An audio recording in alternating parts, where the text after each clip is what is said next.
I don't know if you saw President Trump's new dance moves, but Jason Alexander did. He tweeted, "The president is apparently a fan of Julia Louis-Dreyfus' famous I Can't Dance moves. Julia was working hard to be awful.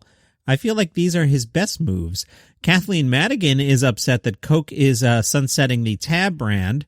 She says, "Coke is going to stop making Tab. Memories of my mom, always with a Tab, iodine all over her while tanning in a lawn chair while smoking a Cool, will not be forgotten. Hashtag Tab." Larry the Cable Guy says, "Not saying my buddy's fat, but he was on Who Wants to Be a Millionaire back in the day, and they got to the part where you can call a friend, and he called Uber Eats." That's pretty funny. Larry the Cable Guy again. "I find the best place to social distance is the gluten-free section at the Pizza Ranch." Let's talk SNL. Leslie Jones did. She was speaking to Variety, coincidentally promoting her new supermarket show that she's hosting. She says she does not miss her time on the show at all, telling Entertainment Tonight, "I don't miss it at all. I miss Keenan, but I don't miss it. That job was hard, man. That job was like 2 jobs and very restrictive too. I wasn't free there." Did you watch the show Saturday night? I was actually up late for a change and watched, half of it live. That opening sketch with the dueling town halls, it's not good. And I bring up every week how Alec Baldwin's Donald Trump is not good anymore. We got to start talking about Jim Carrey's Joe Biden. He's got the voice down, but what he's doing with the voice and the act, it's not working. It's not good. Can they call Woody Harrelson back? Can they call Jason Sudeikis back? This Jim Carrey thing, I feel like this is bad, and if it's going to be 4 years of this, I'm going to miss Alec Baldwin's Trump. Anyway, the opening sketch, you could just tell from the beginning this is one of those episodes that was going to suck. The opening sucked. The monologue, The Canadian Bonjour High sketch, I think that was a good spotlight for Bowen Yang. He's underutilized on the show. I think he is fantastic. I'd like to see a lot more of him, but the sketch sucked.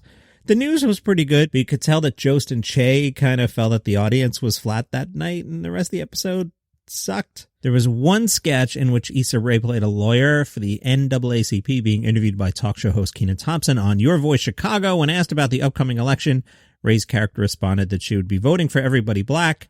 Thompson mentioned the race between Donald Trump, Joe Biden, and Kanye West. Rae's character made her thoughts about West Kennedy clear, saying, "Kanye, F him." Well, Kanye responded on Twitter. He said, "I've always said SNL uses black people to hold other black people back. My heart goes out to Issa Rae. I'm praying for her and her family. I know that the 20 years of service that I've paid in the entertainment field has furthered our ability to be more successful." Kanye also name-checked Dave Chappelle on Twitter in an unrelated tweet, but he said, "I spoke to Dave Chappelle for 2 hours this morning. He is our modern-day Socrates.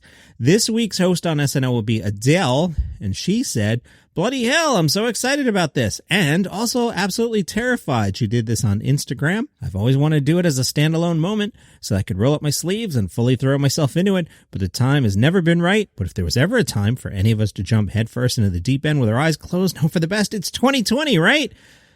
All right, I need a break because I'm in the basement studio, and I don't know what the hell my wife did with the laundry or the bleach, but I need some oxygen. Be right back.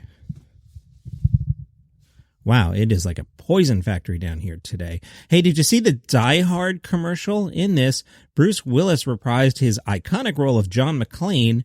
It's a commercial for Die Hard batteries, but I'm mentioning it because it's hilarious and it's really, really good. It's Bruce Willis doing, John McClane Die Hard things.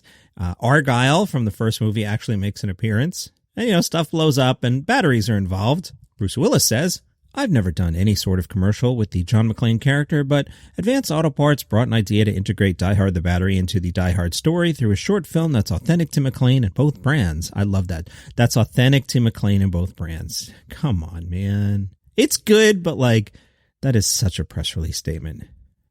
Bruce said, "Advanced approached this like a motion picture. The script is clever, the production intense, and the spot is entertaining.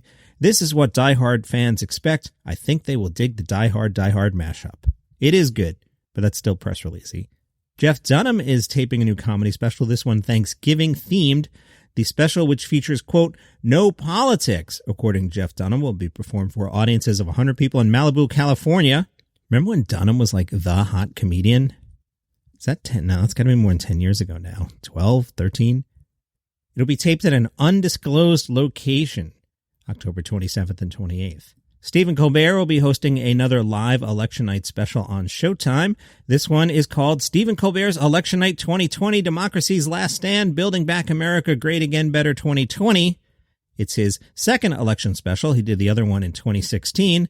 That one was called Stephen Colbert's Live Election Night Democracy Series Finale, Who's Going to Clean Up This S? This one airs November 3rd, 11 p.m. Eastern, because CBS will be airing election night coverage. Guests will include Charlemagne the God, who totally uncoincidentally is getting his own late night show on Comedy Central, which is also owned by Viacom CBS, who owns Showtime. Also joining will be the host of Showtime's The Circus. Colbert said, "It's going to be a great night, although my therapist has reminded me America has to want to change." Speaking of change, see what I did there?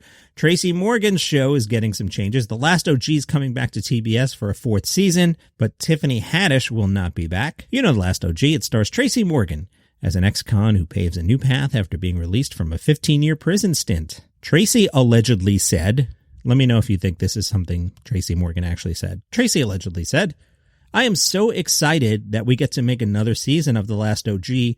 All I ever wanted to do is try and bring joy to people, which is hard right now, but I appreciate that we will have the chance to go back to work and do what we can to make the world a little brighter." And from blabbermouth.com, your home for comedy news, let's talk Van Halen. Why? Sammy Hagar was on with Guy Favazza on the St. Louis, Missouri radio station KSHE 95. Hagar said, "I reached out to Eddie Van Halen because George Lopez, the comedian, who I've known for a long time and who was also dear friends with Eddie Van Halen, called me up and said, 'Sammy, I need you to call Eddie. I played golf with him. He's not doing good.'" And everybody knows Eddie wasn't doing good. He said, "I was just with him, and he said he loves you, and he's so disappointed that you haven't reached out to him." Sammy said, "I reached out to all these people. I reached out to Alex Van Halen. I didn't have Eddie's contact number. I reached out to all these people. Tell Eddie I love him. I hope he's doing well." So George Lopez said, "Here's Eddie's number. Call him."